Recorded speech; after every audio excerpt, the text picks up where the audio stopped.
নমস্কার। আজকের আলোচনায় আমরা একটা জটিল বিষয়কে সহজ করে বোঝার চেষ্টা করব। আজ আমরা কথা বলবো ইন্দ্রপ্রস্থ গ্যাস লিমিটেড মানে আইজিএলকে নিয়ে। ওদের রিসেন্ট একটা ফিনান্সিয়াল রিপোর্ট বেরিয়েছে, আর সেটা দেখেই কিন্তু ইনভেস্টরদের মধ্যে বেশ কিছু প্রশ্ন উঠছে। তো চলুন শুরু করা যাক। সবার আগে তো এটা বুঝতে হবে যে আইজিএল আসলে করেটা কি। এক কথায় বলতে গেলে দিল্লির ক্লিন এনার্জি দুনিয়ায় এটা একটা অত্যন্ত জরুরি কোম্পানি। আসলে এটা জেল, বিপিসিএল আর দিল্লি সরকারের একটা জয়েন্ট ভেঞ্চার, আর রাজধানীর গ্যাস সাপ্লাইয়ের ক্ষেত্রে এর ভূমিকাটা অনেকটা টোল রোডের মতো। আচ্ছা, কোম্পানির বিজনেস মডেল তো বোঝা গেল। এবার আসা যাক আসল জায়গায়, এদের লেটেস্ট কোয়ার্টারলি রিপোর্টের সংখ্যাগুলোতে। আর এখানেই একটা বেশ ইন্টারেস্টিং ব্যাপার সামনে আসছে। একদিকে ভালো খবরটা হলো যে রেভিনিউ বাড়ছে, গত বছরের এই সময়ের তুলনায় প্রায় 11%-এরও বেশি। মানে ব্যবসা বাড়ছে, এটা পরিষ্কার। কিন্তু অন্যদিকে এখানেই আসল টুইস্ট, রেভিনিউ বাড়লেও নেট প্রফিট কিন্তু প্রায় 11% কমে গেছে। এই যে রেভিনিউ বাড়ছে অথচ প্রফিট কমছে, ঠিক এই ব্যাপারটা নিয়েই ইনভেস্টররা চিন্তায় পড়েছেন। তো প্রশ্নটা হলো, রেভিনিউ যদি বাড়ে তাহলে প্রফিটটা গেল কোথায়? এই যে একটা অসামঞ্জস্য, এর কারণটা কি? এই চার্টটা দেখলেই ব্যাপারটা জলের মতো পরিষ্কার হয়ে যাবে। দেখুন, কোম্পানির প্রফিট মার্জিন কিন্তু বেশ অনেকটা কমে গেছে, আর এর পেছনের মূল কারণটা হলো গ্যাস কেনার খরচ বেড়ে যাওয়া। তো ফিনান্সিয়াল ডেটা থেকে একটা মিক্সড সিগন্যাল তো পাওয়া গেল। এবার চলুন দেখি টেকনিক্যাল আর ফান্ডামেন্টাল ডেটা কি বলছে। আর মজার ব্যাপার হলো, এখানেও কিন্তু একটা কনফিউশন রয়েছে। ব্যাপারটা বেশ ইন্টারেস্টিং।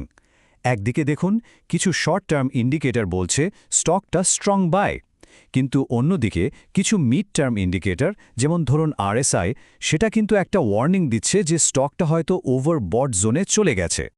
এর ভ্যালুয়েশন ঠিকঠাক বুঝতে হলে আমাদের দেখতে হবে পিই রেশিও। এটা ইনভেস্টরদের জন্য খুব জরুরি একটা মাপকাঠি।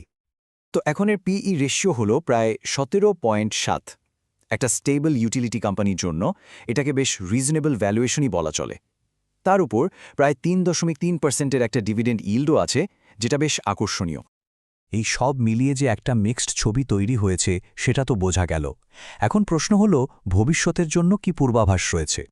বড় বড় যে অ্যানালিস্ট ফার্মগুলো আছে, যেমন সিএলএসএ বা জেফ্রিজ, তারা কিন্তু এখনও বেশ পজিটিভ। তাদের মতে স্টকটায় গ্রোথের সুযোগ আছে, যদিও তাদের টার্গেট প্রাইস নিয়ে কিছুটা মতপার্থক্য দেখা যাচ্ছে।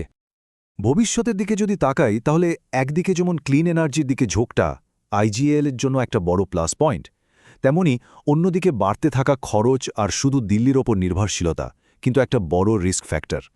তো এই সব ডেটা পয়েন্ট এক জায়গায় করলে ফাইনাল সিদ্ধান্তটা কি দাঁড়ায়? দেখুন, অ্যানালিসিস থেকে যেটা উঠে আসছে সেটা হলো একটা টু স্পিড অ্যাপ্রোচ। শর্ট টার্মে একটু সতর্ক থাকতে হবে, কারণ মিক্সড সিগন্যাল আসছে। কিন্তু যদি লং টার্মের কথা ভাবা হয়, তাহলে এর ফান্ডামেন্টালস কিন্তু বেশ মজবুত। এই কথাটা কিন্তু আইজিএলের বর্তমান পরিস্থিতিকে খুব সুন্দরভাবে তুলে ধরে। একদিকে একটা স্টেবল ইউটিলিটি বিজনেস, আর অন্যদিকে ক্লিন এনার্জি ট্রানজিশনের গ্রোথ পোটেনশিয়াল। এই দুইয়ের মধ্যেই এখন একটা টানাপোড়েন চলছে। শেষ পর্যন্ত একজন ইনভেস্টরের জন্য মূল প্রশ্নটা কিন্তু একটাই, একদিকে বাড়তে থাকা খরচ আর অন্যদিকে ক্লিন এনার্জির ভবিষ্যৎ। এই চাপের মুখে আইজিএল কি পারবে তাদের লং টার্ম সুযোগটাকে মুনাফায় বদলে দিতে?